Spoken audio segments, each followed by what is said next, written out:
Buenos días con todos y con todas. Es un gusto tenerlos acá. Muchas gracias por asistir a este evento. El Ministerio de Desarrollo e Inclusión Social les da la bienvenida al primer evento del MIDIS en la Semana de la Evidencia. Permítame presentarme.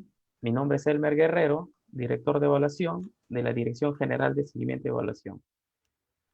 Permítame también comentarles que la Semana de la Evidencia es un festival de eventos en Latinoamérica que tiene como objetivo promover la generación, comunicación y uso de evidencias en la discusión y desarrollo de políticas públicas. El MIDIS, desde la Dirección General de Seguimiento y Evaluación, viene participando desde el año 2018 en la Semana de la Evidencia. En la presente edición, el MIDIS también contará con 3 mesas redondas, una de ellas relacionada a programas de alimentación escolar, otra relacionada a programas de transferencias condicionadas y una última mesa sobre la medición de resultados de la persona en adultos mayores. El día viernes cerraremos también con la premiación del segundo concurso de investigaciones culminadas MIDIS 2020 y tendremos la participación de los ganadores y sus respectivas ponencias. Sin más preámbulo, permítame invitar a la señora Silvana Vargas, ministra de Desarrollo e Inclusión Social, para que inaugure nuestro evento. Adelante, señora ministra. Muchas gracias, Elmer. Buenos días con todos y con todas. Para mí es un tremendo privilegio estar esta mañana con ustedes y acompañar la inauguración de la Semana de la Evidencia. Ese es un espacio que además nos sirve hoy para renovar y reafirmar un compromiso desde el Ministerio de Desarrollo e Inclusión Social a favor justamente de la generación de evidencia para la toma de decisiones. Agradecemos muchísimo la iniciativa que On Think Tanks viene realizando hace varios años, justamente para habilitar ese tipo de espacios de encuentro, de reflexión, de diálogo, que en última instancia refleja las apuestas iniciales del MIDIS.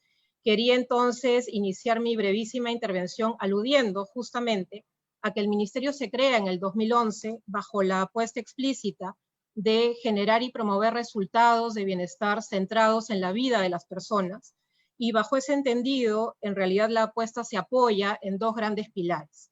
El primero, un marco de política asociado a protección social, en donde efectivamente esos resultados, bajo un enfoque de ciclo de vida, apuntan a resultados e intervenciones que alinean no solamente metas, recursos, sino también los programas presupuestales que en ese momento el Ministerio de Economía y Finanzas venía habilitando, de manera que se lograra gradual y progresivamente un alineamiento entre resultados, intervenciones y recursos.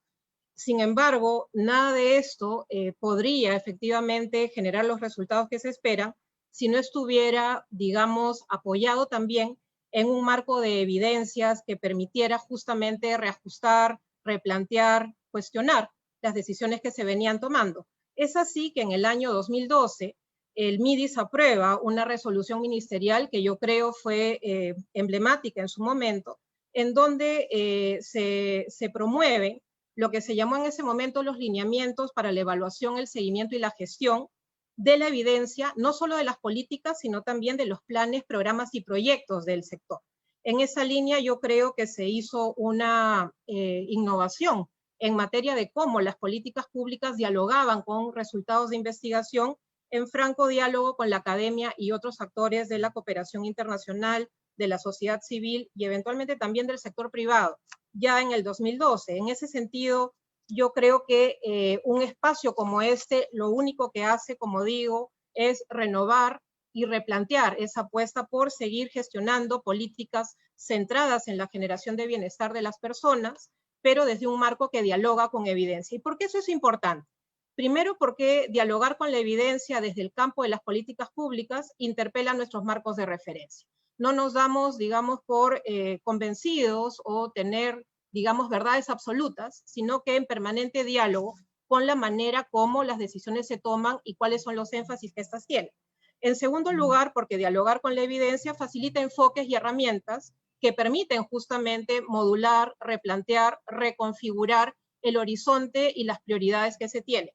Y en tercer lugar, y esto no es menor, habilitar marcos de medición oportuna genera no solamente posibilidades de promover y consolidar los sistemas de seguimiento y evaluación, sino también generar espacios de rendición de cuentas que hoy más que nunca son fundamentales para una ciudadanía activa. Hoy damos inicio a la Semana de la Evidencia en diálogo, como digo, con esta iniciativa que a nivel global viene siendo promovida por On Think Tanks en otros países también, y desde el MIDIS, desde el Viceministerio de Políticas y Evaluación Social, bajo el liderazgo de la Dirección General de Seguimiento y Evaluación, la apuesta es justamente mantener y reforzar estos espacios. El diálogo de hoy, y en realidad no le quiero quitar con esto espacio a Norma Correa, quien va a moderar este espacio esta mañana, este diálogo interministerial es particularmente emblemático para nosotros porque reúne la experiencia de Chile, Colombia y México. Y lo último que quería mencionar es que son estos tres países fundamentales y emblemáticos justamente en el marco de la creación de la política de desarrollo e inclusión social, porque fue justamente de esos tres países que acogimos aprendizajes y lecciones para dar pie a lo que luego sería el marco normativo y rector de lo que hoy sigue siendo el MIDIS. En ese sentido, agradezco mucho la oportunidad, reconozco el trabajo que desde estos tres países se viene realizando y desde los cuales estoy segura vamos a poder seguir generando espacios de diálogo y encuentro, y no solamente para dialogar acerca de las estrategias desde las cuales se ha podido adaptar algunas rutas en el marco de la propagación del COVID-19, sino también en términos de lecciones asociadas a la gobernanza de un sector como este, muchas veces frágil, muchas veces en tensión con otros sectores, en términos de cómo se toman decisiones y cómo se alinean, por ejemplo, las prioridades en términos de marcos normativos, marcos presupuestales. En último lugar, creo que también será un espacio sumamente relevante para seguir aprendiendo acerca de cómo avanzamos en una apuesta por territorializar nuestras políticas de desarrollo e inclusión social, acogiendo las dinámicas que el propio territorio ofrece, las oportunidades que esto genera y evidentemente los retos que compartimos. Yo agradezco y reconozco mucho la oportunidad, me siento efectivamente privilegiada de poder estar hoy aquí y les agradezco y los animo a que este diálogo no solamente sea un espacio de diálogo y reflexión, sino que ojalá habilite oportunidades concretas de colaboración y refuerzo de nuestras apuestas comunes. Muchas gracias. Gracias, señora ministra. Agradecemos por sus palabras de inauguración y damos la bienvenida a Norma Correa Aste, quien nos acompaña hoy como moderadora del evento.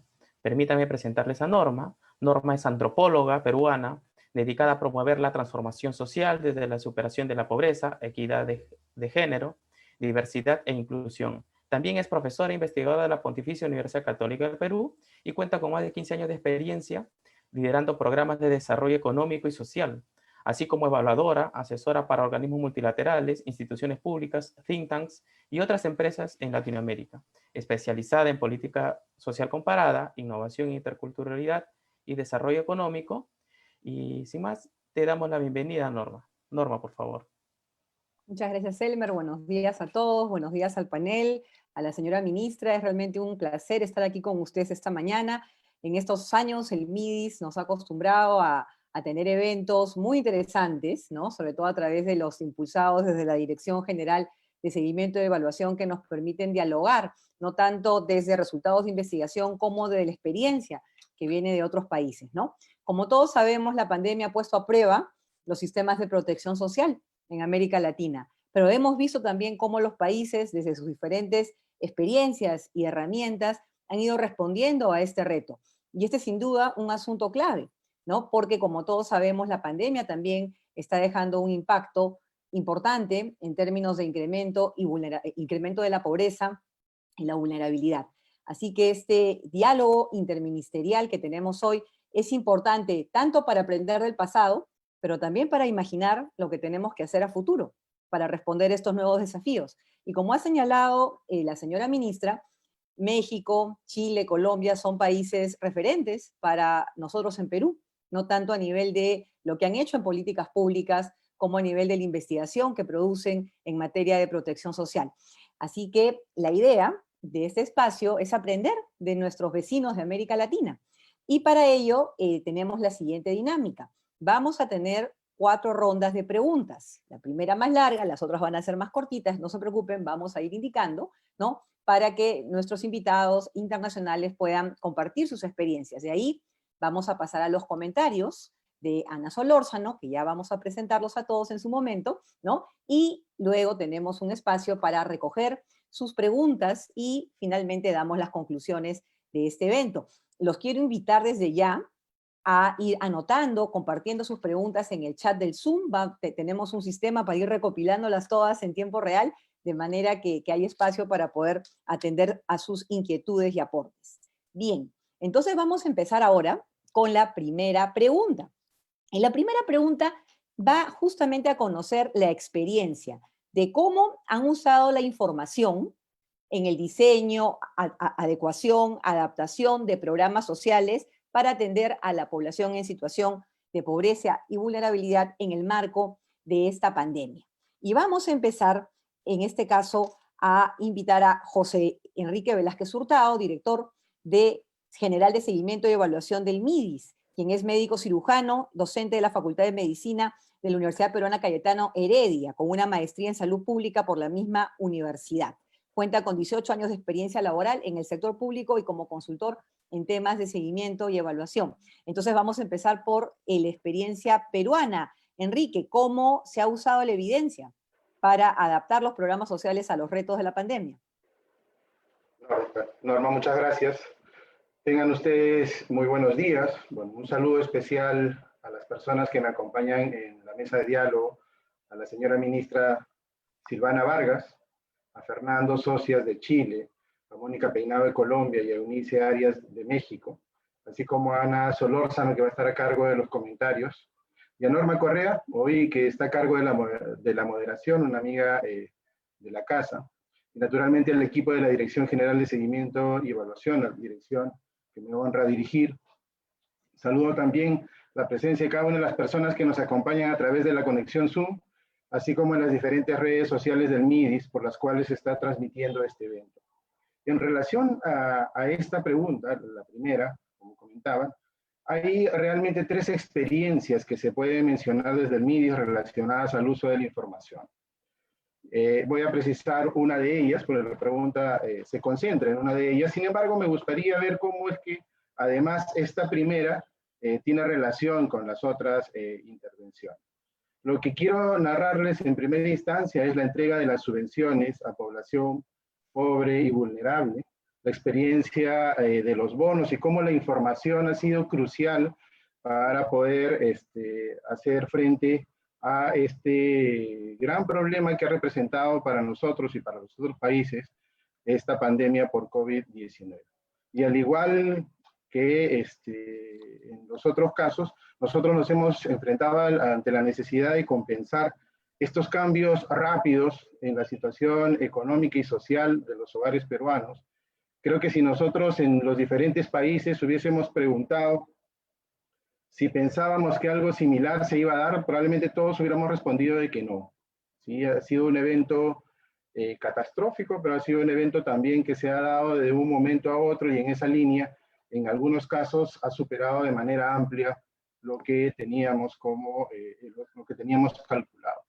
Entonces, algunas medidas que nosotros y otros países han implementado con estas medidas de prevención y control de la propagación de la enfermedad, estas medidas, por ejemplo, de aislamiento social, han comprometido naturalmente la dinámica de múltiples sectores económicos que empleaban un número importante de ciudadanos.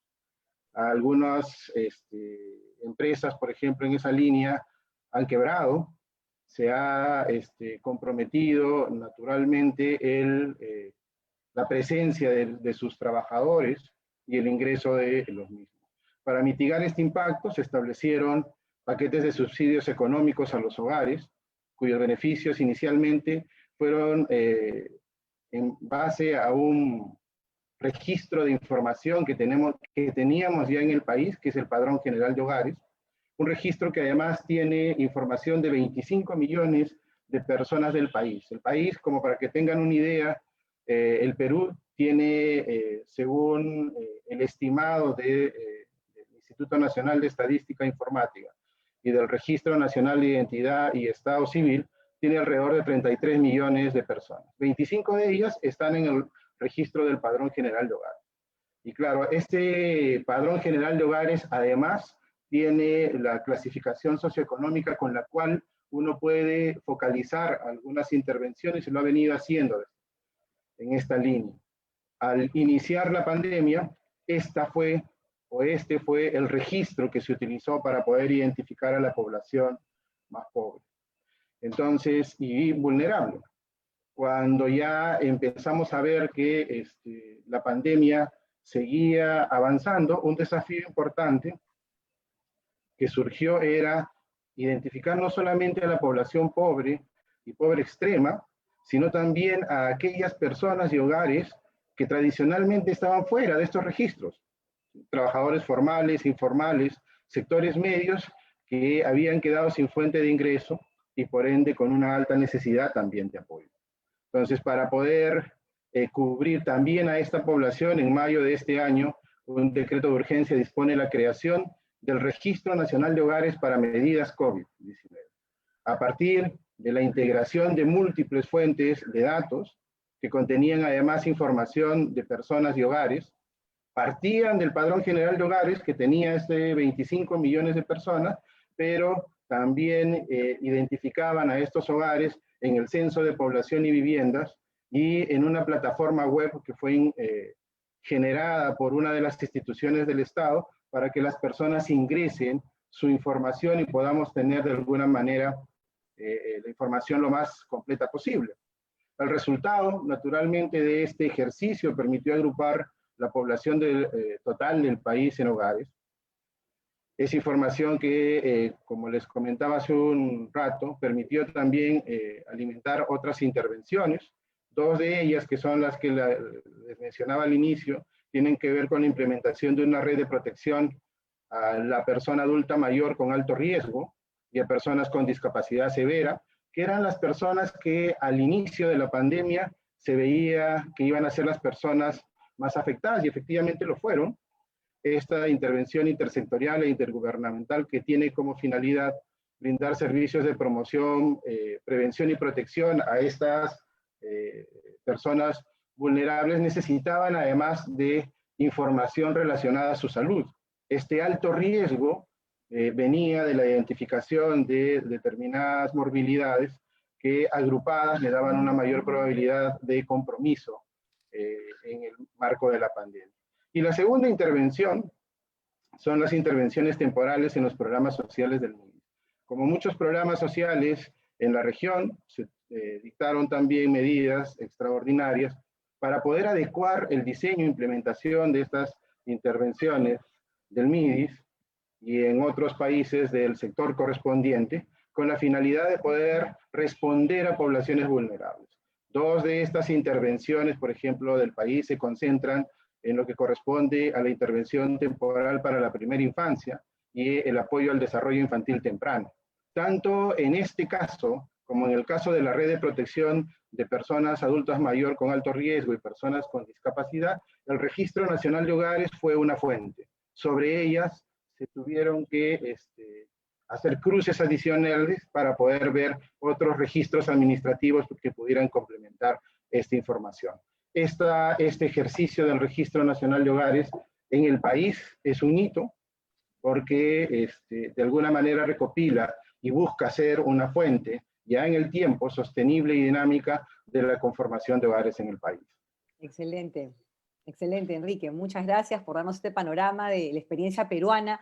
Y ahora nos vamos al sur, nos vamos a Chile con Francisco Socias. Es grato saludarlo, Francisco. Gracias por estar aquí. Jefe del Departamento de Gestión de Proyectos Informáticos y Procesos en la División de Promoción y Protección Social de la Subsecretaría de Servicios Sociales del Ministerio de Desarrollo Social de Chile. Francisco ha combinado a lo largo de su trayectoria profesional a la gestión pública con la academia, en su calidad también de docente e investigador en diferentes instituciones de educación superior de Chile. Francisco, ¿cómo se empleó la evidencia? ¿Cómo se empleó la información en el proceso de adaptación e implementación de los programas en el marco de esta pandemia?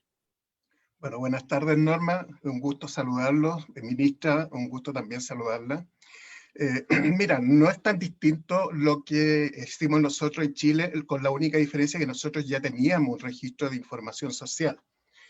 Este registro de información social está conformado por el Registro Social de Hogares, que es una encuesta de hogares, en que está encuestado cerca del 75% de la población chilena. Por lo tanto, hay un 25% que son los menos vulnerables que no están encuestados, pero sí los tenemos en bases de datos administrativas que forman parte del registro de información social. Tener claro que el registro social de hogares es una de las bases de datos que cuenta el registro de información social chileno, porque ahí tenemos información del sector público y privado. ¿Cómo abordamos nosotros el efecto pandemia? Bueno, el primer abordaje que tuvimos nosotros fue básicamente en noviembre del año pasado, producto que tuvimos un estallido social, y allí hubo una entrega de un bono, ¿no es cierto?, que acá en Chile le llamaron bono de término conflicto con la ciudadanía, y se le pagó un bono, ¿no es cierto?, utilizando las bases de datos administrativas. Y en ese contexto nosotros hicimos entrega de beneficios automáticos, que son básicamente las bases de datos de todos los beneficiarios de subsidio. A ellos automáticamente se les gatilló un beneficio, y a otro segmento que efectivamente, como señalaba Héctor, José, no sé cómo llamarlo al colega, fue que se habilitó una plataforma para que las personas postularan y pudieran además actualizar el registro social de hogares. Ahí tener en cuenta que el registro social de hogares también entrega una calificación socioeconómica, pero mide los ingresos en el mediano plazo. Y por lo que estábamos viviendo, producto de la pandemia, empezó a haber efectivamente aumento de cesantía, o sea, hubo desvinculaciones en el trabajo, y lo que hicimos también en Chile fue adecuar las leyes y los reglamentos. O sea, por ejemplo, se creó una ley de protección al empleo, se habilitó, ¿no es cierto?, que las personas pudieran hacer uso del subsidio de cesantía, y para eso también contábamos con las bases de datos de la administradora de fondos de cesantía. En Chile todos los trabajadores tienen que ahorrar para periodos de desocupación, que después pueden hacer uso de esos recursos. Entonces, con esos datos que nosotros teníamos disponibles en la administración pública, pudimos activar rápidamente la entrega de las transferencias monetarias. Lo que sí es importante señalar, que como dice la ministra, que tener información, tener evidencia, le da transparencia a la gestión pública. Y eso es fundamental, porque hay que justificar la inversión social que se realiza. Hay mucha gente en muchos países, los economistas dicen que es gasto social. Yo digo que es inversión social, porque ¿qué es lo que no es social? O sea, la construcción de un puente no es una inversión pública per se, es una inversión para que la población, ¿no es cierto?, pueda circular y acceder a otros lugares. Entonces, en ese contexto, nosotros sí tuvimos la ventaja de tener información que ya estaba consolidada en el sector público. Nosotros tenemos más de 50 bases de datos que se establecen a través de convenios de intercambio de información del sector público y otras tantas del sector privado. Así que no fue tan distinto, porque lo que hicimos fue justamente gatillar transferencias monetarias, en el entendido que estas son inyecciones a la vena, ¿no es cierto? Es una transferencia, dado que teníamos que estar confinados, la gente no podía salir a trabajar, había que asegurarles un ingreso a la familia. Primero se partió con los sectores más vulnerables y después se amplió al 80% de la población chilena, ¿ya? Eso es como para que tengamos un contexto. Se fue haciendo modificaciones a la ley del ingreso familiar de emergencia. Tuvimos 3 modificaciones para ir ampliando el universo. Y los automáticos eran los pensionados básicos solidarios, los subsidios familiares a los niños, los subsidios de discapacidad física, etcétera, fueron los que fueron automáticos, y después los otros fueron hogares que habían visto disminuidos sus ingresos y que tenían que postular en una plataforma informática. Muy bien. Muchas gracias, Francisco, por compartir la experiencia de Chile. Ahora nos vamos a México y es grato presentarles a Eunice Arias, quien es directora general de Evaluación y Monitoreo de Programas Sociales de la Secretaría de Bienestar de México. Eunice tiene formación en políticas públicas, también ha tenido experiencias interesantes en materia de liderazgo juvenil y nos trae la experiencia de México, un país referente también para la protección social latinoamericana. Eunice, en la experiencia de México, ¿cómo se empleó la evidencia para adaptar e implementar los programas sociales en este contexto de pandemia? Por 6 minutos, por favor. Hola, hola. Bueno, pues muchas gracias y muy buenos días desde México. Antes que nada, les quiero agradecer a todos nuestros compañeros de panel, Norma, y a la señora Silvana Vargas, que es la ministra de Desarrollo, por esta gran iniciativa, por la invitación. Bueno, pues en el caso nuestro tenemos quizá como el mejor ejemplo que se tuvo del uso de la información para el diseño de una estrategia de atención a la población en situación de pobreza y pobreza extrema, el aprendizaje de crisis económicas pasadas que hubieran afectado a la población, además de cómo es importante de la vinculación de políticas públicas. En relación a esto que quiero explicarles, nosotros hicimos un seguimiento de cómo es que el salario mínimo contractual real en 1982, que fue cuando sufrimos una crisis económica importante, se ligaba al crecimiento económico relacionado directamente al nivel de este y por lo tanto al ingreso real de los hogares. Entonces empezamos a hacer un mapeo anual de cómo es que el crecimiento del Producto Interno Bruto real año con año se relacionaba con las crisis económicas que tuvieran los hogares. Entonces, en 1995, donde la economía cayó aquí en México 6.2, los salarios reales cayeron 14.9% en el nivel inferior, y en el 2000 es en donde se presenta un nulo crecimiento en el salario, disminuyendo 5.8% en el nivel inferior. La verdad es que ninguna crisis económica es igual, entonces tomamos información relacionada a las crisis pasadas, tanto políticas públicas encaminadas al desarrollo social, y para esto creamos algunos microcréditos en los cuales se puede mencionar lo siguiente.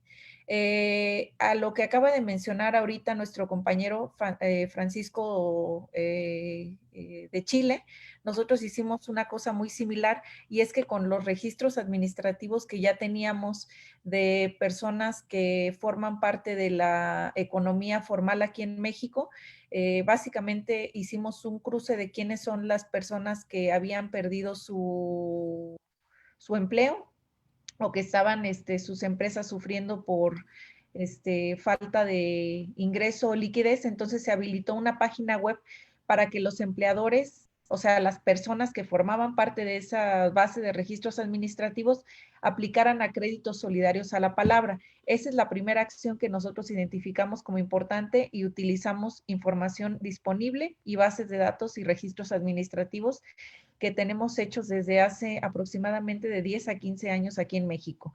La segunda es que nosotros, sabiendo que el hacinamiento o que las personas se conglomeraran en sus hogares era uno de los riesgos más importantes aquí en la pandemia, se creó un programa muy importante de transferencias condicionadas que se llama el programa Vivienda Emergente, que es un programa que otorga de 35,000 a 90,000 pesos mexicanos para que las personas puedan, que la verdad es que es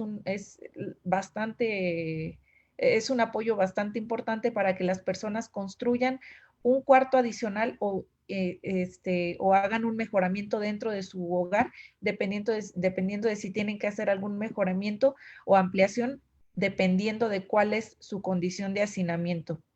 La tercera es que se adelantaron transferencias monetarias de aquellos programas que implicaban que las personas que tenían que desplazarse para obtenerlas se pudieran quedar en casa. Por ejemplo, el programa de personas adultas mayores, que la mitad de beneficiarios aún no están bancarizados, implica que las personas salgan de su hogar para obtener esa transferencia. Bueno, en este caso ya es transferencia no condicionada a la de personas adultas mayores. Entonces, lo que se hizo fue que se adelantaron algunos bimestres para que las personas pudieran confinarse. Ahora, una estrategia bastante importante también que quiero mencionar es que no solamente se les dieron créditos solidarios a la palabra a las personas que formaran parte de las bases de datos y los registros administrativos, sino que sabiendo que hay personas que no forman parte de la economía formal y que necesitan también estos créditos solidarios a la palabra, se habilitó una estrategia que se llamó Censo, en el cual básicamente hubo personal de la Secretaría de Bienestar en el que visitaron casa por casa a las personas que pudieran ser susceptibles de este apoyo. Entonces, las personas pudieron ser beneficiarios de estos créditos solidarios a la palabra a través de estas visitas casa por casa que se hicieron por parte de la Secretaría. Son las 4 estrategias más importantes que se hicieron en el gobierno mexicano. Excelente, Eunice, muchas gracias por este panorama. Y ahora nos vamos a Colombia con Mónica Peinado Aponte, quien es directora de Gestión y Articulación de la Oferta Social del Departamento de Prosperidad Social de Colombia. Mónica tiene una formación en Administración de Empresas, está dedicada al mundo del desarrollo y la política social. Mónica, desde Colombia, ¿cuál fue el uso de evidencia para que los programas sociales respondan a la pandemia?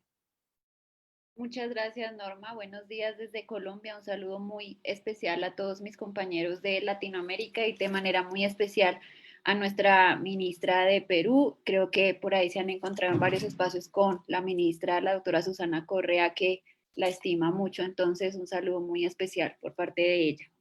Bueno, desde Colombia, digamos que definimos como 3 líneas de trabajo. Un tema principal, por supuesto, fue al igual que en los otros países, el tema de las transferencias monetarias condicionadas y no condicionadas. Tuvimos paralelamente también un ejercicio de ayudas alimentarias, de mercados y por otra parte ya en esta fase un poco más de contención, todo el tema de la reactivación económica con diferentes programas, digamos que sociales. Entonces, a grosso modo, digamos que esas fueron las 3 líneas. Nosotros lo que hicimos desde Colombia fue que, si bien es cierto, ya teníamos un registro social de hogares y una población importante que venía recibiendo estas transferencias monetarias, lo que hizo el gobierno fue que se generó un giro extraordinario en el marco de la pandemia. Entonces, las personas siguieron recibiendo sus giros ordinarios, pero adicionalmente cada mes les llegaba un giro adicional por el mismo monto a lo largo pues de mensual. Es así como tanto en los programas que ya veníamos trabajando, pues hemos realizado ya 6 giros extraordinarios, digamos que para mitigar los efectos de la pandemia y que la gente pudiera estar en casa.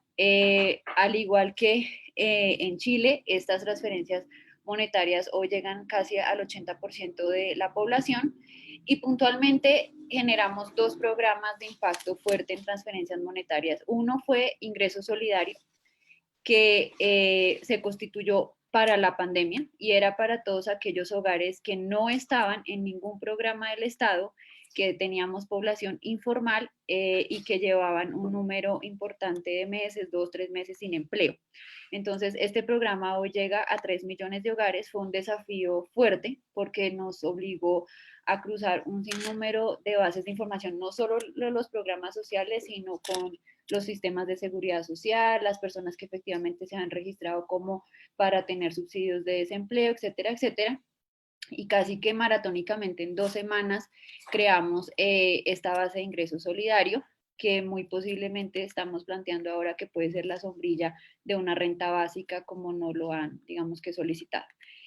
Y adicionalmente creamos o se adelantó lo que teníamos planteado para el año entrante, que era la devolución del IVA o de los impuestos que pagan las familias más pobres. Esta era una iniciativa del gobierno que iba a iniciar en el 2021, pero que en el marco de la pandemia se adelantó y hoy es un programa que llega a 1 millón de hogares donde se les devuelve toda la compensación de los impuestos sobre las compras que realizan. Entonces, digamos que esos 2 programas puntualmente de transferencias monetarias se crearon en el marco de la pandemia y de alguna manera se constituyeron como ese auxilio adicional para los hogares que no estaban recibiendo ninguna transferencia del Estado. Dificultades, pues claro, fue una base que se creó casi que en 2 semanas, tuvimos que ubicar la gente en casi que 1 a 1, identificar los que no estaban bancarizados, cómo les podíamos llegar por giro, bueno, por varias alternativas que lo vamos a ampliar un poquito en una de las preguntas que ustedes tienen más adelante, pero que sin duda alguna, fueron el ápice para poder llegar a más población. Gracias. Excelente, Mónica, muchas gracias. Hemos entonces en esta primera ronda recogido un panorama de las respuestas desde protección social que han tenido Perú, México, Chile y Colombia. Ahora pasamos a la segunda ronda, una ronda más corta, 3 minutos por cada uno de nuestros panelistas, y vamos a mantener el mismo orden. Empezamos con José Enrique Velázquez. La pregunta es, Cuéntenos 2 fortalezas y 2 debilidades que han enfrentado para emplear la información en el desarrollo de respuestas desde la protección social en este contexto de pandemia. Gracias, Norma. Bueno, probablemente hay muchas fortalezas, también alguna que otra debilidad que resaltar en el trabajo de este contexto, ¿no? Sin embargo, para restringirme a responder a la pregunta, creo que como debilidades podemos señalar la capacidad instalada que se tenía antes de la pandemia. Eso involucraba infraestructura y otros recursos para cubrir necesidades de generar información rápida, ¿de acuerdo?, para poder sobre ello responder con intervenciones de corto plazo, que además requerían ser implementadas también de manera rápida y ser efectivas. Y además que esto permitiera integrar información, considerando en algunos casos las idiosincrasias propias de cada fuente de datos, y eso obviamente dificultó un poco el iniciar el proceso, ¿de acuerdo? Sobre todo en fuentes que entre ellas nunca habían sido cotejadas. El censo, por ejemplo, combinándolo con registros administrativos. Y la segunda debilidad es el tema de la interoperabilidad y la lógica de procesamiento para obtener un producto que también necesita una actualización dinámica y oportuna, porque se reconocía que conforme iba avanzando la pandemia, la información tenía que ser más fresca sobre esa dinámica de cambio para poder responder también de manera igualmente rápida, ¿no? Como fortalezas, creo que hay que resaltar 2 en el país. La primera, una fuerte voluntad política, ¿ya?, que fue necesaria para vencer la inercia de sectores y entidades que naturalmente en algunos escenarios se oponían al intercambio de datos, y la disponibilidad de registros administrativos necesitó de todas formas de esta voluntad política fuerte. Y la segunda, esta capacidad de reacción aún con las dificultades que permitieron articular estrategias para facilitar el intercambio de datos, y esto pueda servir como una lección aprendida para abrir la puerta a otras iniciativas, ¿no?, basadas también en intercambio de datos e interoperabilidad. Gracias, José Enrique. Francisco, en la experiencia chilena, ¿cuál es tu balance? ¿Dónde están las fortalezas y las debilidades? Mira, yo creo que las fortalezas son que nosotros tenemos larga trayectoria en registro de información. Y una de las ventajas que tiene Chile es que nosotros desde que nacemos con un DNI o con un RUT que se llama en Chile, y por lo tanto estamos en todas las bases de datos. Nosotros, si alguien muere, tenemos que ir al registro civil a registrar el fallecimiento para poder sepultarlo. Y desde el nacimiento, ¿no es cierto?, nosotros tenemos 98% del nacimiento de los niños en hospitales, por lo tanto inmediatamente también quedan registrados en el registro civil. Entonces tenemos un RUT que es el mismo para la licencia de conducir, para el seguro social, para el colegio, es el mismo que utilizamos para todo, ¿ya? El pasaporte también es el mismo RUT. Entonces eso nos da una ventaja porque los datos administrativos existen. O sea, tenemos datos que uno puede contar con ellos, ya sea en los informales, a través del registro social de hogares, como los formales, a través de las bases de datos administrativas. Entonces tenemos una larga trayectoria en eso, y lo otro es que nosotros hemos avanzado bastante en lo que es el desarrollo, ¿no es cierto?, de instrumentos, no solo de recolección de información, sino que también de procesamiento de la información. Y ahí tenemos, por ejemplo, como señalaron también los colegas, nosotros entregamos canastas de alimentos, y para eso usamos un sistema computacional que se llama ADIS, que lo que hace es el mapeo de los territorios donde se concentra mayormente la población vulnerable, y se entregó entonces con una focalización territorial más que caso a caso. Entonces tuvimos focalizaciones territoriales y focalizaciones caso a caso, donde nosotros además lo que hicimos fue migrar a todos los beneficiarios de transferencia monetaria a pago bancarizado, aquellos que se podían bancarizar, y llegamos al 80% de los beneficiarios a través de depósito bancario. Entonces, eso fue un tremendo esfuerzo que se hizo. Lo acompañamos con un subsidio adicional que le permitía a las personas hacer 2 giros del beneficio y emitir una cartola bancaria para saber cuánto es lo que se le depositó.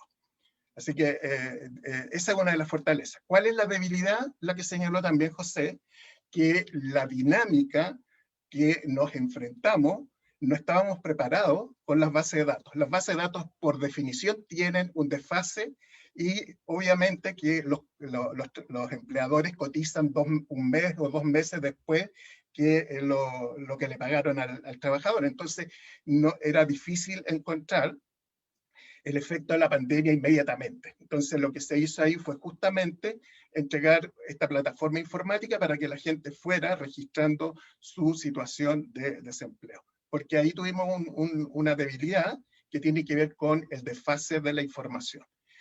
También nosotros ahí tenemos una fortaleza porque nosotros el registro de información social tiene definidos los formatos de información y por lo tanto interoperan. Que no, ese es un tema que nosotros también lo hemos solucionado a través del tiempo. No es que se nos haya ocurrido ahora último, sino que también ha venido, ¿no es cierto?, hay una trayectoria en eso. Esa, la fortaleza y las debilidades, como te señalaba. Gracias, Francisco. Eunice, en el caso de México, ¿cuál es tu balance en cuanto a fortalezas y debilidades del uso de la evidencia? Bueno, en cuanto a fortalezas, por un lado, al igual que en Chile, hay muchas fuentes de información para los programas sociales, muchas bases históricas aquí en México que se pueden utilizar. Para los programas sociales, por poner un ejemplo, se tiene el histórico de las evaluaciones realizadas a los programas sociales que concentra el Consejo Nacional de Evaluación para la Política Social, Coneval. Asimismo, se cuenta con un histórico de los reportes de avances de las matrices de marco lógico, las cuales se pueden agrupar programa, por nivel de la matriz, etcétera, etcétera. En este mismo sentido, de esta base se puede obtener información sociodemográfica de la población que es sujeta de derecho. Adicional a lo anterior, hay información puntual del avance de los programas emergentes. Esto es importante para atender a la pandemia, ya que también es seguimiento diario de los casos confirmados de COVID-19. Entonces, con toda esta información, hay una fortaleza importante. Otra fortaleza importante es la divulgación, porque aquí en México tenemos informes diarios de las acciones que se han tomado por medio de las conferencias de prensa, no solamente que da el presidente, sino todas las instancias de salud. Y en estas conferencias se informa al público en general con un lenguaje ciudadano de las medidas de política pública y de política social que se han implementado y de los avances. Una debilidad importante es que en este censo que les platiqué, pues evidentemente hay un muestreo que no es un muestreo no aleatorio que nos permite a lo mejor o que deja de lado a personas en situación de pobreza y pobreza extrema, que naturalmente por el tipo de diseño muestral del mismo censo, no somos capaces de llegar a esas personas por el mismo diseño muestral, ¿no? Otra debilidad también es que en materia de información hay que separar las acciones en COVID de las que se llevarían a cabo independientemente de la pandemia. ¿Por qué menciono lo anterior? Porque debido a que en ocasiones se reforzaron acciones ya tomadas como aumentar los padrones actuales, los montos asignados, las características de los créditos, y a veces nos es difícil diferenciar entre las acciones realizadas en el ejercicio formal de los programas en atención de su población objetivo con las realizadas en atención de la población objetivo, pero que son emergentes debido a la pandemia. Excelente, muy interesante. Sí. Gracias. Mónica, en el caso de Colombia, ¿cuál es tu balance? ¿Dónde estuvieron las fortalezas y las debilidades en la forma como se empleó la evidencia en la respuesta a la pandemia desde los programas sociales? Bueno, gracias, Norma. Bueno, creo que al igual que mis compañeros, una de las fortalezas es los programas de transferencias monetarias, por lo menos los clásicos que ya llevan mucho tiempo, nos han permitido pues estandarizar muy bien los registros y contar con muy buena calidad en ellos. Son programas que ya tienen casi 15, 20 años, es decir, que han pasado por todo un proceso de depuración de información.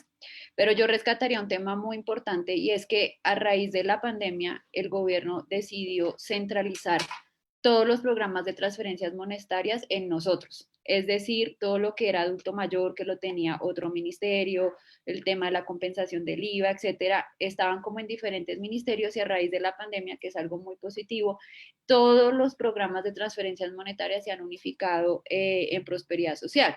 Entonces, eso nos permitió contar con muchísima información pero adicionalmente ser muy eficientes en la transferencia de los recursos y en las economías de escala. Porque a través, pues claro, del mismo mecanismo podíamos transferir varios recursos y podíamos también hacer una contratación con los bancos y demás de manera más eficiente. Entonces yo rescataría ese tema, eso es un tema que se generó en el marco de la emergencia y que hoy Prosperidad Social es la entidad que maneja todas las transferencias monetarias condicionadas y no condicionadas del Estado. Y adicionalmente rescataría que nosotros tenemos la posibilidad de tener, digamos que territorialidad y esa capilaridad en todos los departamentos. Es decir, que cuando tuvimos la dificultad de pronto de identificar las personas o de poderlas bancarizar, etcétera, hicimos un tema de búsquedas activas donde todos los directores regionales nos ayudaron con todos los medios de comunicación posibles, pero adicionalmente ya con el 1 a 1, porque a veces incluso la gente no podíamos decirle que había sido beneficiaria, que tenía los pagos ya pendientes, 2, 3 que se les estaban acumulando, porque la gente, como algunos de ellos nunca habían sido sujeto de atención, entonces casi que empezamos 1 a 1, llamadas telefónicas y demás, hicimos unas búsquedas activas maratónicas y nos poníamos metas semanales con ellos de identificación y búsqueda de estas personas. Entonces creo que esas serían como las fortalezas. Las debilidades, definitivamente, el tema todavía sigue siendo la bancarización de alguna manera. La gente le teme a ser identificada, que conozcan también sus condiciones, especialmente en la ruralidad, las comunidades indígenas y demás.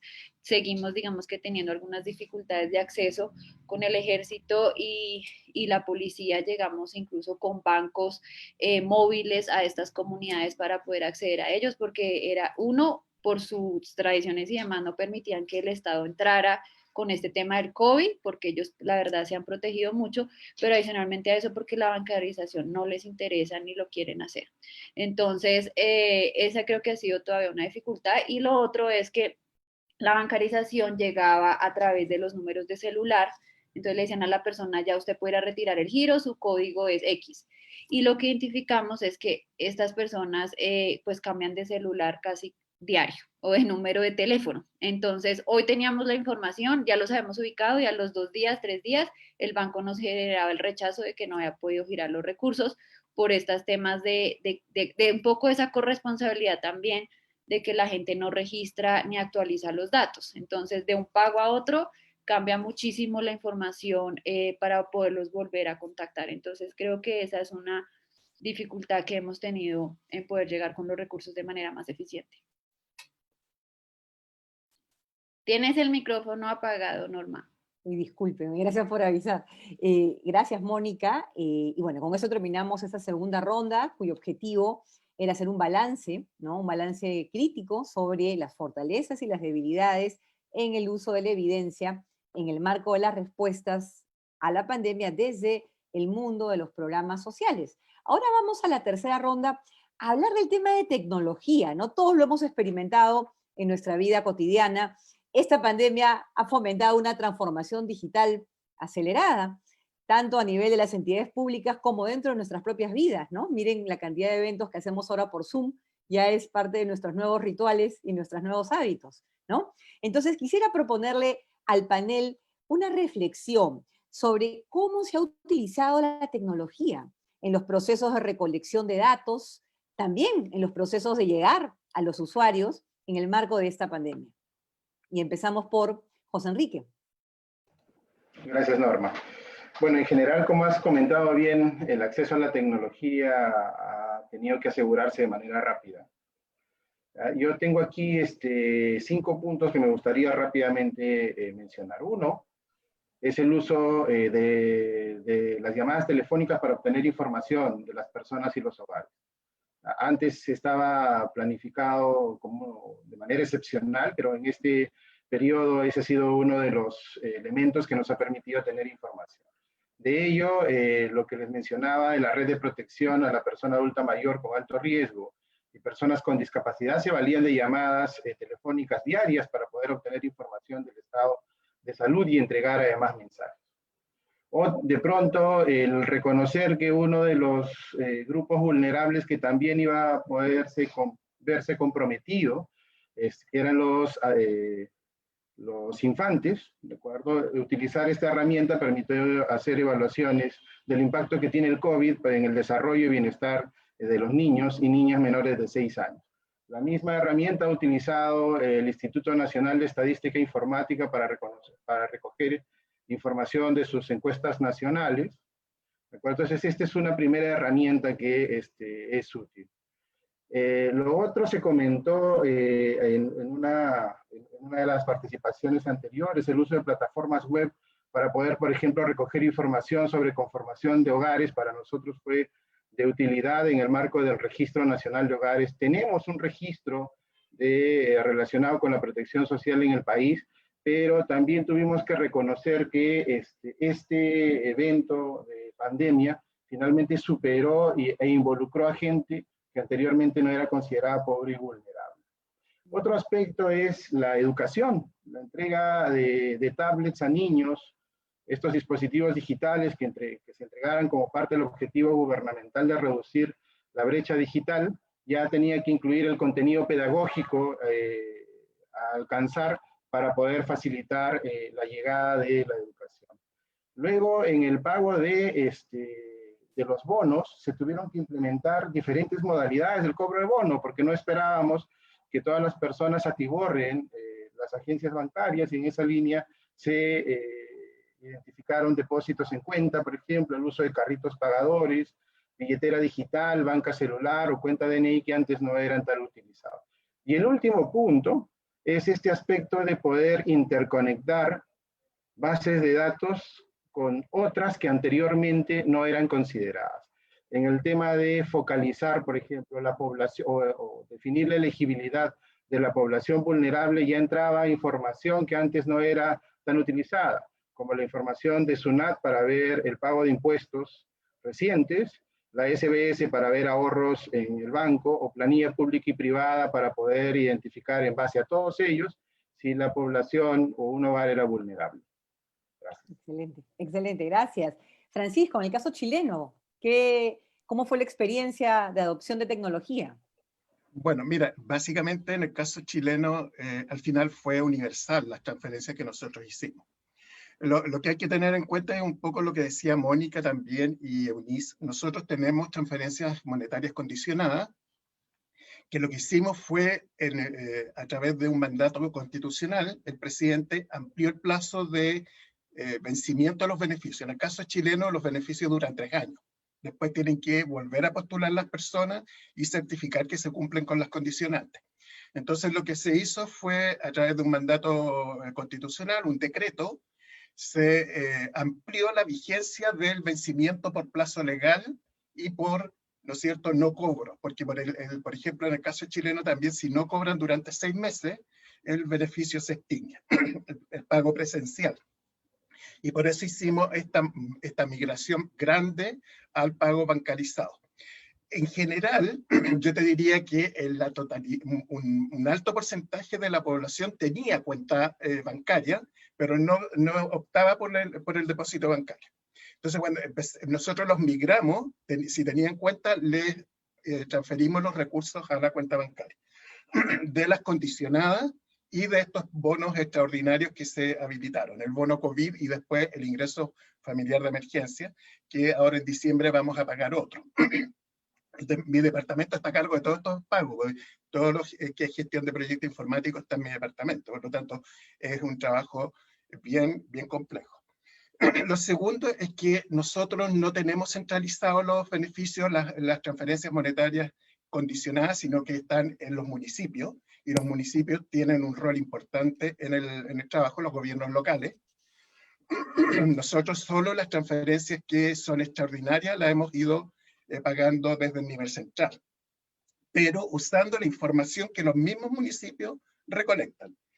Segundo, también adaptamos, ¿no es cierto?, el uso del teléfono para el acompañamiento psicosocial. En nuestro programa de seguridad y oportunidades, lo que era el Chile Solidario antes, tienen un acompañamiento permanente de un profesional que visita a las familias. Dado la situación de pandemia y, ¿no es cierto?, el confinamiento, se les contactó por teléfono y se les hizo la asistencia y la contención ante la crisis por teléfono.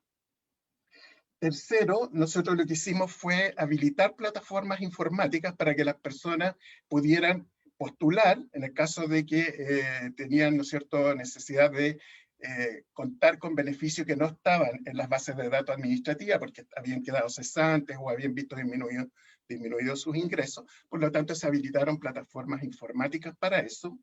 Usamos los telemensajes. No sé si conocen los telemensajes, que la persona se le manda un mensaje grabado, usted tiene una transferencia monetaria, diríjase a tal lugar, o la tiene en la cuenta bancaria, y la persona contesta y por lo tanto nosotros teníamos retroalimentación del resultado del telemensaje.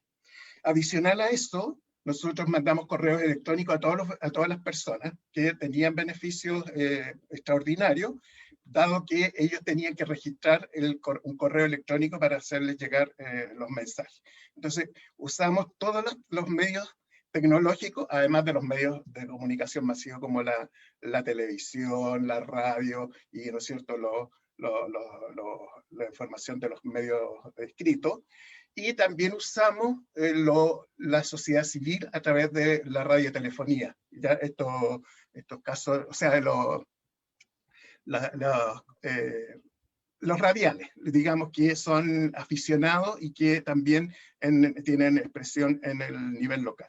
Así que usamos toda la tecnología que estaba disponible y la seguimos utilizando. O sea, hoy día ya el telemensaje lo asumimos como parte de nuestro rol, y la bancarización que hemos visto que por defecto es mejor bancarizar que preguntarle a las personas. Al principio, como decían los colegas, hay rechazo, pero al final terminan usándolo y terminan preguntando por qué ahora no me depositan el beneficio si la vez anterior me lo depositaron bancarizado. Entonces yo creo que ahí también hay aprendizajes que son importantes que vamos aprendiendo. Y lo otro, plantear que las políticas sociales, los programas sociales, tienen que ser flexibles, porque aquí nos damos cuenta que tenemos que ir aprendiendo de que los problemas sociales cada vez son más dinámicos y no podemos tener leyes ancladas en el pasado. Muchas gracias, Francisco. Eunice, en el caso de México, ¿cómo fue la experiencia de uso de la tecnología en el marco de estas respuestas sociales a la emergencia? Muchas gracias. Básicamente identifico 4 puntos importantes. El primero es que hay pagos de apoyos a personas que no están bancarizadas, que siempre en todos los países son un reto porque hay que llegar y no forman parte del sistema bancarizado. Y ahora en la pandemia se les envía a su celular o a algún celular de algún conocido, eso es importante, una carta con un QR. Pueden ir al banco y retiran su pago. ¿Por qué con un QR? Porque, como decía nuestra compañera Mónica, pues evidentemente hay personas que como cambian de número celular, es importante que sí validemos su identidad. Entonces van con un QR, van con su credencial de lector y ese QR está ligado a su credencial de lector. Eso nosotros lo hemos hecho con las personas que no están bancarizadas y pueden ir ellos directamente al banco, retiran su apoyo y eso nos ha servido mucho para que no vayan hasta las oficinas de gobierno a retirar los apoyos como anteriormente lo tenían que hacer. La segunda es que se habilitó la línea Bienestar, que es un 01800 para todos los casos que anteriormente se atendían en las oficinas gubernamentales, que no les llega su apoyo, que tienen algún retraso en sus pagos, etcétera. Y esa línea Bienestar, que es un 01800, tiene la intención de disminuir la brecha digital entre los adultos mayores, porque muchas personas adultas mayores no tienen la capacidad de poder entrar a una computadora y poder revisar en página web qué fue lo que sucedió con cada uno de sus apoyos. No es una generalización, pero sí se ubica la brecha digital mucho más en esa población. Entonces, por eso se habilitó un 01800. Como tercer punto, como ya les decía, se precargaron bases administrativas y registros administrativos para saber quiénes eran susceptibles de apoyo en estos créditos solidarios a la palabra, pero se reconfirmaron a través de una página web que permitía a las personas que eran susceptibles del apoyo poder registrarse y confirmar que eran ellas y que requerían el apoyo ante la contingencia. Y el número 4, que se me hace uno muy importante, es que la Ciudad de México de manera reciente implementó un código QR para todas las zonas de alto contagio que tú vas a visitar. Entonces, si tú quieres ir a un centro comercial, a un café, a un restaurante, tienes que primero escanear un código QR, dejar tu celular y tu celular y tu nombre completo para identificar las redes de contagio. Eso le permite hacer un seguimiento de casos por teléfono celular a la Ciudad de México, que se aplica en todos los establecimientos cerrados, y con ello, evidentemente, identificar a las personas que han estado en contacto con alguna persona que resulte positivo a COVID-19, y que mediante una aplicación se notificaría a las personas vía mensaje o vía teléfono que estuvieron en el mismo lugar y a la misma hora con una persona que dio positivo a COVID-19. Tu micrófono está apagado. Ya está, gracias por avisarme. Muchas gracias, Eunice, la verdad que muy interesante estas innovaciones que están haciendo en la Ciudad de México, mucho por aprender a través de lo que hemos escuchado.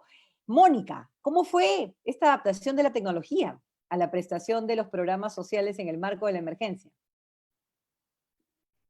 Gracias, Norma. Bueno, yo rescataría un poco lo que ya les he mencionado, el tema de la capilaridad departamental. Nosotros teníamos efectivamente toda digamos que la dispersión de los recursos a nivel nacional, y lo que hicimos es que para cada municipio tuvimos un enlace municipal que nos permitía no solo monitorear cómo iban las entregas, sino poder identificar cómo iban cambiando las condiciones de la población a la que estábamos llegando. Y digo, las condiciones era número, digamos que dirección o algún tipo de información que nos permitiera mejorar la transferencia. Entonces, desplegamos toda esa capilaridad regional que inicialmente pues la teníamos concentrada acá para los programas tradicionales, pero que en el marco de la emergencia definitivamente tuvimos casi que llegar al 1 a 1 y puerta a puerta, inicialmente por desconocimiento un poco de la gente que puede acceder al servicio.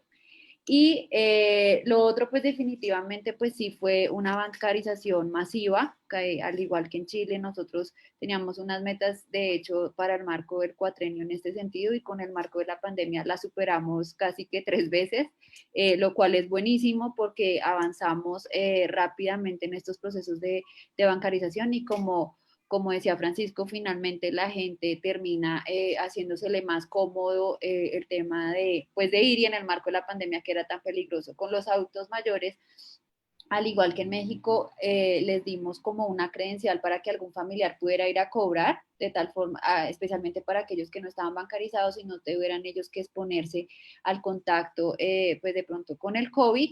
Y flexibilizamos, por supuesto, también el tema de las condicionalidades. Hoy, digamos que ya volvimos como a tenerlas condicionadas, pero en el marco de la pandemia se levantaron todas las restricciones, incluso familias que estaban inactivas, pero que habían tenido en algún momento contacto con el programa, recibieron la transferencia monetaria, obviamente previa verificación de sus condiciones todavía de vulnerabilidad. Entonces, el hecho de haber quitado las condicionalidades, pues también nos permitió unos flujos de operación mucho más rápida y expedita. Muy interesante. Con esto hemos terminado esta tercera ronda que tiene que ver con la adaptación de tecnología. Ahora es interesante, ¿no? Porque si nos ponemos de alguna manera a mirar la foto grande, los usuarios de los programas sociales en la región son quienes son afectados por las mayores brechas digitales, ¿no? Y también los mayores problemas de conectividad, ¿no? Sin embargo, vemos cómo la penetración del celular ha sido utilizada de manera rápida y efectiva por la institucionalidad de los programas sociales para poder llegar de manera efectiva a quienes fueron más golpeados por esta situación de pandemia. Ahora vamos a la última ronda, y decíamos al comienzo de esta discusión, ¿no? Estamos reflexionando sobre el pasado, aprendiendo de la experiencia, con el objetivo de imaginar el futuro. Y esta ronda tiene que ver con su visión. ¿Dónde creen ustedes que deberían estar las prioridades en cuanto a agenda vinculada a la generación de evidencia para optimizar los programas sociales?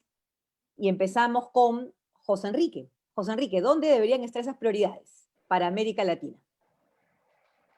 A ver, 3 puntos antes de responderte, rápidamente. Lo primero es que hay que reconocer que el fortalecimiento de los sistemas de información puede representar también el fortalecimiento de las capacidades para diseñar e implementar mejor las políticas de protección social en un escenario como este. Segundo, reconocer que la heterogeneidad de los sistemas de información de un país expresan el estado de consolidación y fortalecimiento de sus fuentes, y hay ahí todavía un trabajo pendiente.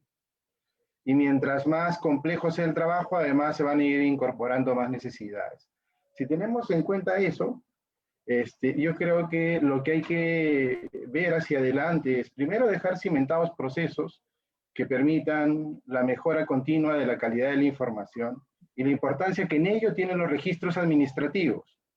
¿De acuerdo?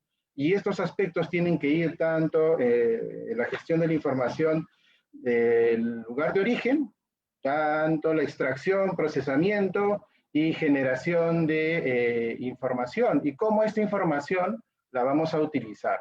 ¿De acuerdo? Generalmente vemos una parte de todo este proceso y no reconocemos que es mucho más complejo y tiene varios puntos en donde podemos discutir.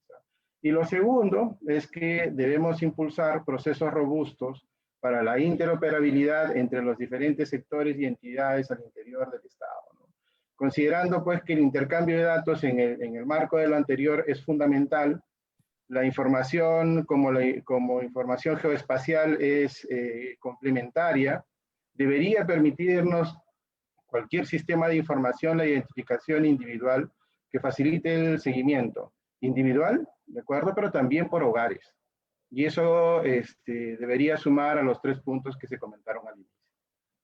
Muchas gracias, José Enrique. Francisco, para ti, ¿dónde deberían ir las prioridades para la región en materia de uso de evidencia vinculada a programas sociales? Yo creo que hay 2 temas. Uno es cómo garantizamos pisos de protección social, y también coincido con Mónica en eso, que debiéramos avanzar a una renta básica, porque debemos asegurar pisos de protección social a la población independiente de la emergencia pandemia. O sea, somos países como México, Perú, ¿no es cierto?, Colombia, que estamos en el cinturón de fuego, que más parece una herradura, que es más que un cinturón, que estamos permanentemente, ¿no es cierto?, con catástrofes por aluviones, por erupciones volcánicas, por terremotos, y que nosotros debiéramos aprender que estas emergencias son parte de nuestra vida diaria prácticamente en todos nuestros países ¿no es cierto?, del Atlántico, de aquí, o sea, del Pacífico. El Atlántico no tiene estos problemas porque tiene otros, tiene las tormentas, los huracanes, etcétera. Pero nosotros sí tenemos esto y debemos aprender a usar la información para la toma de decisiones en forma oportuna, porque debemos mirar esto de que no hay espacio para la improvisación y por lo tanto necesitamos información para tomar decisiones en momento oportuno y pertinente.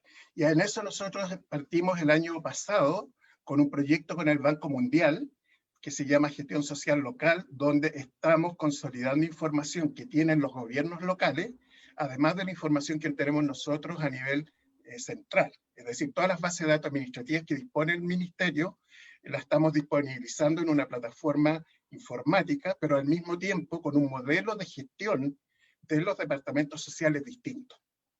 Entonces ahí tenemos incluso un módulo para la atención de emergencias.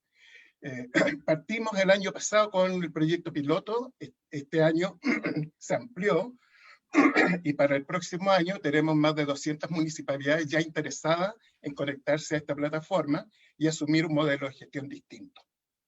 Entonces en ese contexto hay que mirar la protección social y cómo mejoramos justamente lo que decía José, ¿no es cierto?, de interoperar información para tomar decisiones oportunas en el momento que se amerite y no esperar que la situación seamos reaccionarios a la intervención, sino que podamos inmediatamente dar respuesta frente a una alerta o una situación de riesgo. Muchas gracias, Francisco. Eunice, ¿cuáles son las prioridades de agenda desde tu perspectiva, mirando a futuro? Bueno, creo que la respuesta va a sonar muy genérica, pero me parece que en nuestro caso sí es importante decir que nosotros no tenemos un registro, una base de datos tan sólida como en otros países.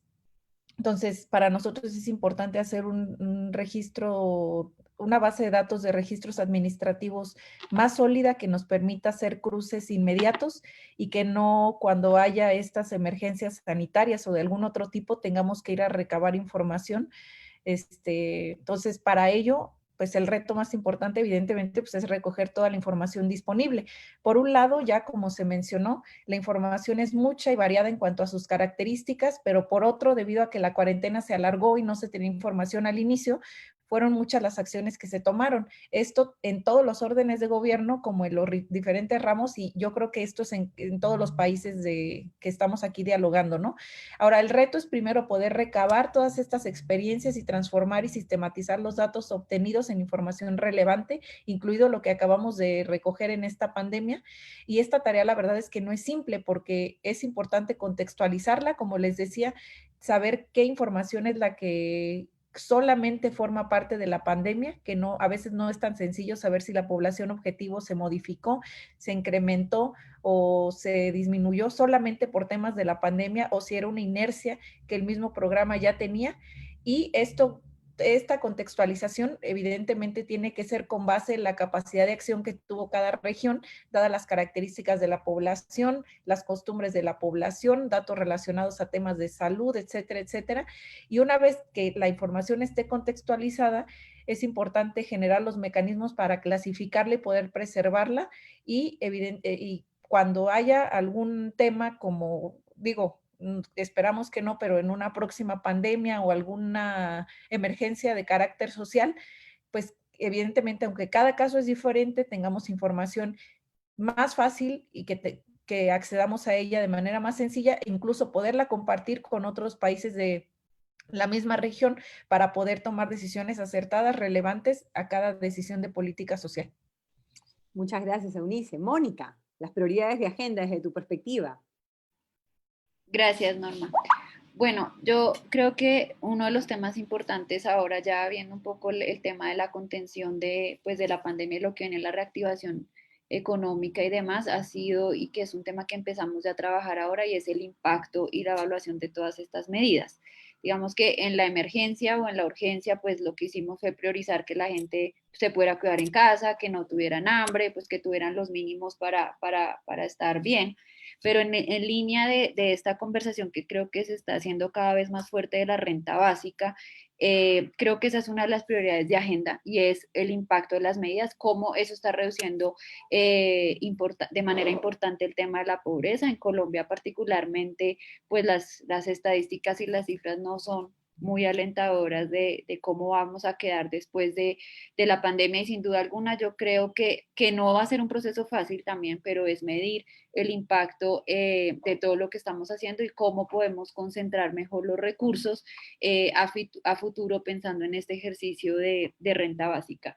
Y por otro lado, yo definiría otro tema que me parece clave y es la corresponsabilidad un poco también de los beneficiarios, lo decía un poco por el tema de que ellos entiendan de que es importante la actualización de los registros. Nosotros ahorita estamos pasando de un registro de hogares que se llamaba SISBEN 3 y que estamos en todo el proceso de actualización al nuevo registro de hogares, y la gente tiene muchos temores de ser encuestada, de que la van a sacar del registro, de que si se les vuelve, digamos, que hacer la encuesta, van a quedar excluidas de las medidas sociales. Entonces, ese es otro tema, de sensibilizar a la gente de que si en la medida en que no tenemos la información de ellos, pues va a ser muy difícil también poder llegar con las medidas. Y definitivamente, pues la brecha digital, especialmente en lo rural, que sigue siendo importante, creo que son como, yo lo definiría como en esos tres retos: el impacto, la evaluación, que ya es importante empezar a evaluar esos efectos, el tema de la brecha digital y la sensibilización y corresponsabilidad también por parte de los beneficiarios.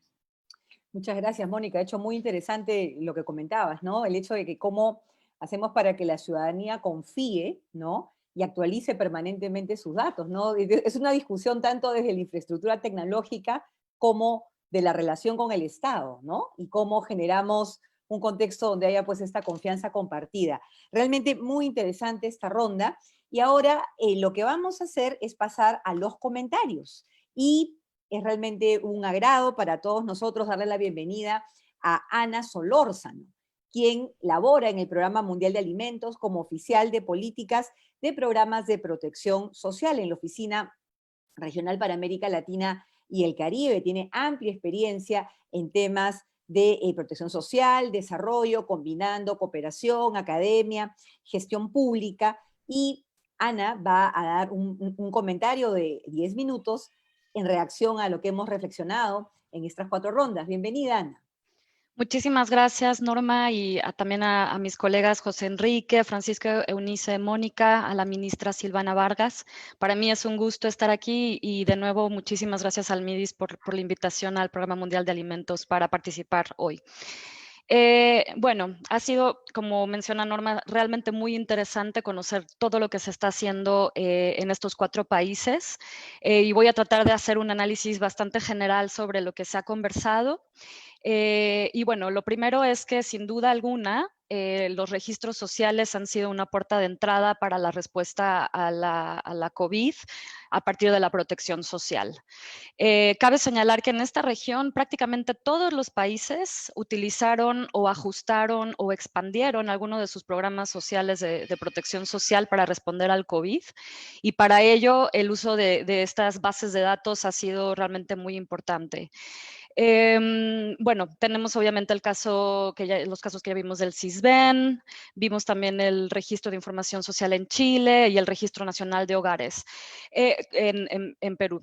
Pero bueno, también lo que ya se ha comentado es que estos registros de los programas de protección social no necesariamente incluyen a todos los hogares vulnerables. En el caso de esta pandemia, lo que muestra es que generó nuevos hogares vulnerables que no son los tradicionalmente vulnerables. Entonces quedan vacíos ya, digamos, en estas bases de datos y es muy importante entonces hacer un ejercicio de complementación, para complementar esta información y estas bases de datos. Entonces ha sido muy interesante conocer cómo, por ejemplo, se ha recurrido a bases de datos fiscales como el Servicio de Impuestos Internos en Chile o el Censo de 2017 en Perú, o incluso las bases de datos de sistemas financieros en Colombia. En casos en donde no se tiene acceso a esta información, entonces la colega de México explica cómo se genera este nuevo censo para hacer una captura de datos primaria y tratar de llegar realmente a aquellas familias y hogares que son los más vulnerables. También se crean nuevos registros con base en este nuevo cruce y esta nueva armonización, principalmente no tanto para las expansiones verticales de programas regulares de protección social, sino para las nuevas transferencias emergentes, como fue en el caso en Perú, en Colombia. Y bueno, lo que se puede de alguna manera destilar respecto a las fortalezas o a los prerequisitos para poder utilizar estas bases de datos es que debe de haber una consolidación previa de los sistemas de información y que permita que esta información además esté actualizada. Otro elemento que ha sido realmente muy importante es que exista, es muy difícil que un solo registro vaya a tener toda la información agregada, entonces inevitable que haya estos intercambios de información, pero lo que sí se puede hacer de manera anterior es tener los convenios de intercambio de información, como se hizo en Chile, en donde el colega comentaba que ya hay más de 50 bases de datos que intercambian información entre ellas, entre el sector privado y también el servicio público. Entonces, tener estos convenios de antemano y también el contexto legal para ese intercambio de información es crucial. También el tener acceso a bases históricas o fuentes de información anteriores para poder hacer una toma de decisión con base en evidencias, como por ejemplo las evaluaciones de los programas sociales, como mencionó la colega de México, es fundamental. Por otro lado, también la capacidad de reacción de las entidades del Estado y la voluntad política para poder realmente tener esta armonización y esta colaboración entre las distintas instituciones es fundamental. Si no existe esta voluntad política, es realmente muy difícil lograr hacer esto y de manera rápida.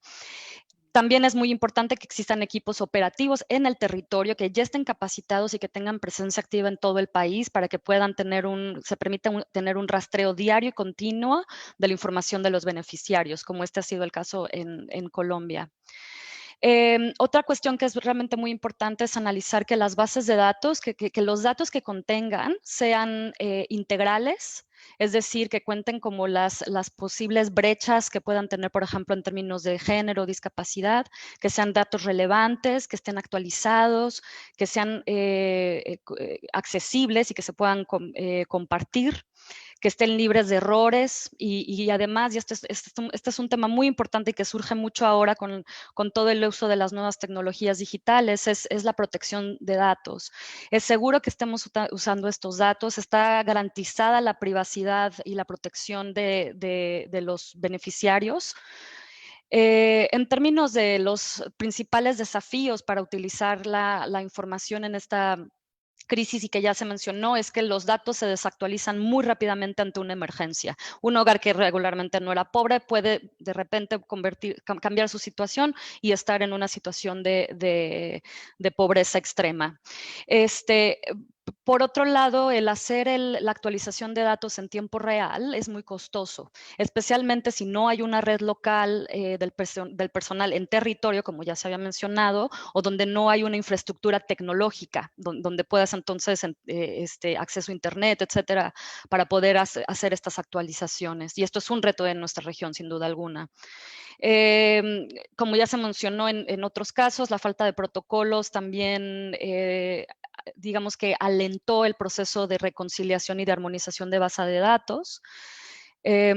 También puede haber errores de exclusión por el propio diseño de las bases de datos o como elementos operativos que ya se mencionaron, como por ejemplo factores sociales o culturales, de que las personas no actualizan sus datos o que la gente esté en movilidad porque como una estrategia de afrontamiento a lo mejor migran temporalmente, etcétera. Entonces ese es un reto que hay que tomar en cuenta, cómo mitigar los errores de exclusión. Y bueno, como se mencionaba, ¿no? Tener muy en cuenta los factores legales para que no haya limitantes en ese sentido. Bueno, me gustaría en este último par de minutos que me queda nada más hacer como unas reflexiones sobre lo que se dijo, lo que sigue con base en las experiencias compartidas y en las lecciones aprendidas. Y lo que quiero decir así, principalmente mi mensaje clave sería que hay una oportunidad para que empecemos a invertir en preparación de estos sistemas de información. Esta no va a ser la primera emergencia covariada que vamos a tener. Vamos a tener convergencia de riesgos climáticos, de muchas naturalezas. Esta fue una emergencia de salud pública que converge con otras, como ya lo vimos ahora con los huracanes, y los países tenemos que comenzar a invertir mucho más en estos sistemas. Entonces, ¿cómo podemos hacer esta inversión en sistemas resilientes, sostenibles y adaptables? Como digo, hay que institucionalizar procesos y protocolos de manera ex ante. Hay que impulsar procesos robustos para la interoperabilidad de la información y de las bases de datos. También es muy importante, y esto se mencionó ya, es la información a nivel del territorio, integrar la información que existe a niveles subnacionales. Importante también evaluar la posibilidad de invertir en registros sociales integrados, que sean una sola plataforma en la que puedas tener una información consolidada.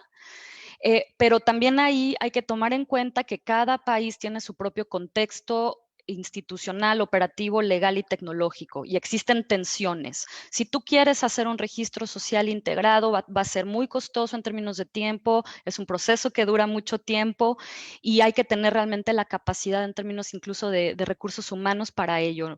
Entonces, la interoperabilidad también tiene sus propias tensiones, como ya se mencionó, por ejemplo, en el tema se aumentan los riesgos, por ejemplo, en términos de privacidad de los datos. Entonces, se tiene que tener mucha claridad y hacer un análisis de cuál es la mejor, no hay una receta única, entonces, cuál es el mejor camino o la mejor inversión para mi país, dado el contexto en el que estamos. Por otro lado, las barreras que enfrentan los beneficiarios en términos del alfabetismo digital es muy importante considerarlas, especialmente para las zonas más pobres, rurales y dispersas. Aquí vamos a tener que tener un enfoque distinto en lo que se invierte realmente en esta alfabetización. Y además, muy importante también recopilar como toda esta información que viene de abajo, ¿no? Tener un sistema de doble vía, considerar el consentimiento, protección de datos, rendición de cuentas y contraloría social con los beneficiarios. Y como también ya se mencionó, la sensibilización a que la población entienda la importancia de que ellos mismos actualicen sus datos y nosotros ofrecer ese acceso a que sea fácil actualizar los datos. Y bueno, por último, quiero nada más finalizar diciendo que este intercambio de experiencias como el que estamos teniendo ahora es muy importante para también tener una gestión del conocimiento, el conocimiento que estamos teniendo a partir de estas buenas prácticas o de los desafíos también. La creación de repositorios regionales a partir de estas experiencias, impulsar la cooperación sur-sur, que esto lo podemos hacer nosotros desde la cooperación internacional, lo hacemos desde el Programa Mundial de Alimentos, pero es muy importante aprender unos de los otros y bueno, y como dije, ¿no? Continuar con este diálogo porque ahora sí que estamos todos aprendiendo de esta nueva crisis. Muchas gracias. Muchísimas gracias, Ana. Realmente excelentes comentarios. Has tocado los diferentes puntos de esta conversación. Y ahora pasamos a la ronda que tiene que ver con los aportes que nos ha dado el público a través de las redes sociales del Ministerio de Desarrollo e Inclusión Social. Y son básicamente dos preguntas. Voy a dar lectura y más bien lo que les propongo es pasar a una ronda rápida de un par de minutos máximo cada uno para reaccionar a estas reflexiones, ¿no? La primera es, ¿qué estrategia de cambio normativo o de acción de política pública tendría que mejorar o modificarse para estar preparados para un evento similar? La segunda pregunta, en el sector de desarrollo, ¿existe alguna iniciativa interministerial en curso para seguir uniendo esfuerzos y atender a las poblaciones vulnerables frente al COVID? Entonces, vamos a dar el inicio de esta quinta ronda de preguntas y vamos por José Enrique Velázquez. Bueno, gracias Norma. Yo voy en el tiempo que disponemos, tratar de fusionar ambas preguntas porque la experiencia de la conformación del Registro Nacional de Hogares al país nos ha servido para poder dimensionar la importancia de tener un registro actualizado de manera oportuna. Este registro se respalda en 2 decretos de urgencia, obviamente en el marco de la pandemia por COVID, pero mencionábamos en una de las intervenciones anteriores, un aspecto crucial fue el apoyo político. Y yo le sumaría que el apoyo político, además el apoyo presupuestal. Y sobre eso, además, el alineamiento de sectores. Hoy, el Registro Nacional de Hogares es mencionado en el artículo 27 de la Ley de Presupuesto para el año 2021, que habla de la operatividad, administración y soporte tecnológico para seguir manteniéndolo. Eso, naturalmente, nos va a servir no solamente al MIDIS, que es el actor principal involucrado, sino también a otros sectores. Entonces, en esa línea, sí hay un apoyo político, hay un apoyo presupuestal, hay un interés de diferentes sectores de seguir participando para brindar la sostenibilidad del Registro Nacional de Hogares y nos sirva para lo que hemos comentado durante toda la presentación. Información que nos permita responder de manera rápida, que nos permita hacer el seguimiento de las intervenciones que hemos venido realizando, ya sea en el marco de un programa presupuestal o en el marco de emergencia, incluso fuera de un programa presupuestal o un programa social, ¿de acuerdo? Y que esta información nos sirva para poder generar evidencia propia a partir del seguimiento, pero también de la evaluación de las intervenciones, tanto para las evaluaciones de procesos, resultados y evaluación de impacto. Gracias, José Enrique. Francisco.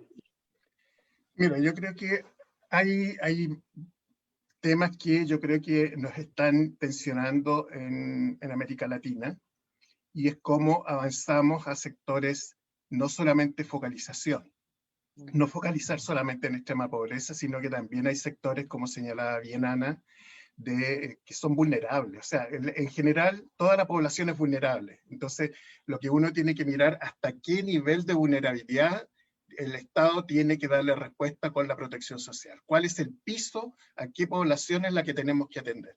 Y yo creo que tenemos que avanzar, no solamente en focalizar en extrema pobreza y pobreza, sino que avanzar hacia otros segmentos de población que frente a una situación como la que vivimos, efectivamente pasaron de una situación de clase media a una situación de pobreza. Eso es lo primero, y yo creo que la propuesta de desarrollo que viene a futuro tiene que ver justamente también con lo que señaló Ana, de tener sistemas integrados, y aquí avanzar y creer en los gobiernos locales. O sea, yo creo que también ahí ha habido una cierta reticencia de los gobiernos centrales a creer en las capacidades de los gobiernos locales, y creo que ahí la responsabilidad de los niveles centrales es dar la asistencia técnica cuando los gobiernos locales no tienen el acceso a, ¿no es cierto?, un desarrollo de proyectos, evaluar proyectos o evaluar intervenciones. Yo creo que ahí hay un rol importante, y creo que lo que estamos apostando en Chile con esta plataforma y este modelo de gestión intersectorial, es decir, actuar en los intersticios donde nadie participa, es decir, en los sectores que muchas veces son las zonas grises de las políticas sociales, que es esta plataforma que nosotros estamos diseñando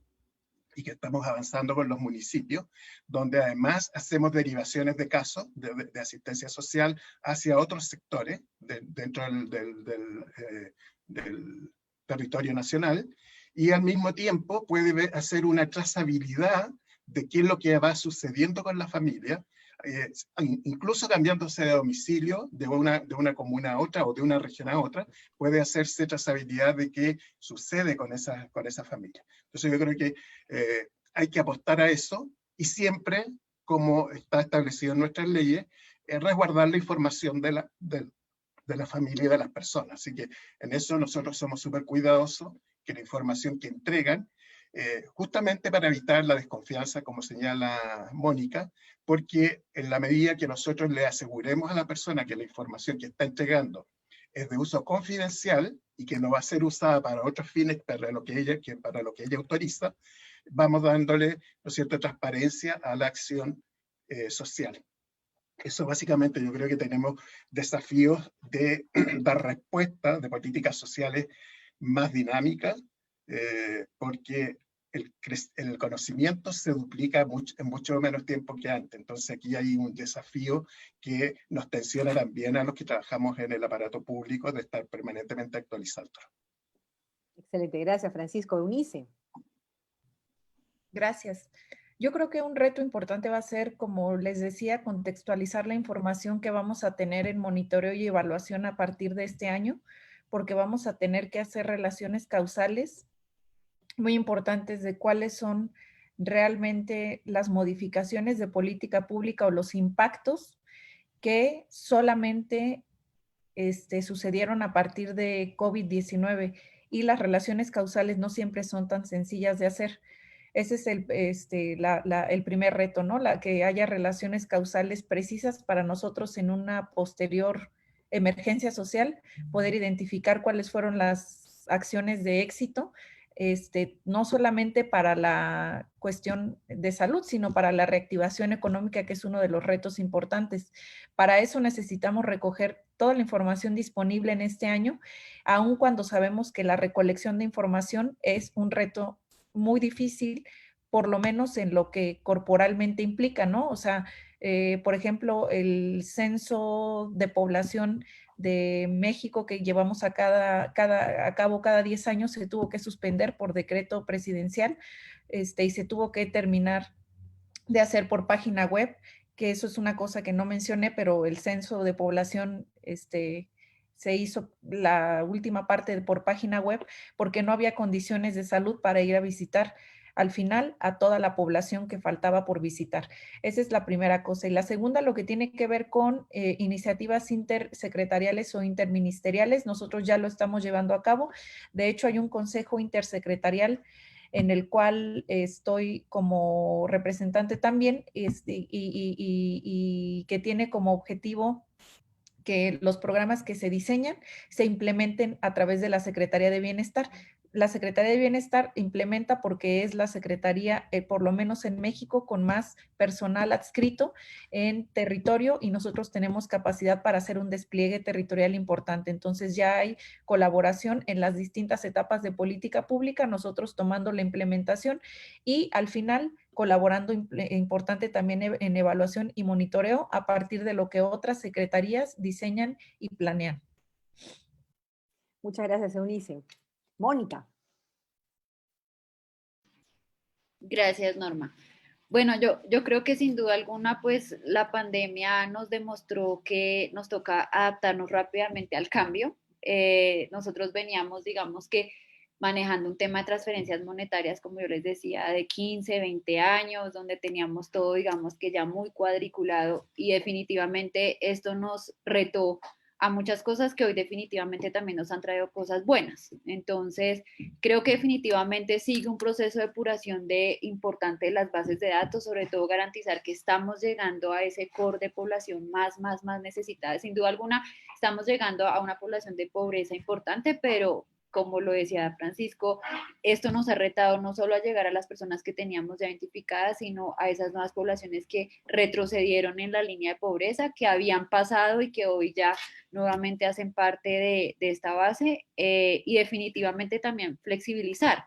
Creo que esto nos ha llevado a quitar muchos condicionamientos, a que si la persona no iba en persona, la identificación del rostro, bueno, un montón de cosas que no pudimos hacer en la pandemia y que nos llevaron a reinventarnos hacia nuevas lógicas y demás. Entonces creo que es seguir perfeccionando eso que nos tocó de pronto hacerlo en el afán, pero que sin duda alguna nos deja unas oportunidades grandísimas en este momento para llegar a otras poblaciones.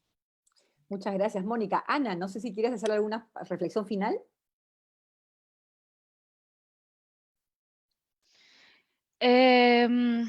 Bueno, no, nada más un punto que es importante considerar también que entre mayor convergencia, mayor interoperabilidad, más número de bases de datos, también hay mayor complejidad y mayores costos de transacción en términos de la coordinación, ¿no? O sea, no es un camino fácil y se tiene que preparar ese terreno para que entonces se puedan mitigar potenciales riesgos o cuellos de botella y que no resulten en una cierta ineficiencia al final del día, ¿no? Y para ello, insistir, para mí, yo creo que el tema del marco normativo y el marco jurídico es crucial, y también la parte y bueno, para ello la parte de voluntad política. Excelente, muchísimas gracias, Ana. Con esto hemos llegado a la etapa final de este diálogo interministerial. Básicamente quisiera destacar tres grandes ideas, ¿no? Hemos realmente recibido información minuciosa, ¿no? De la forma como los gobiernos han venido respondiendo al desafío de la pandemia, pero yo creo que algo que debemos destacar es que los sistemas de protección social han reaccionado.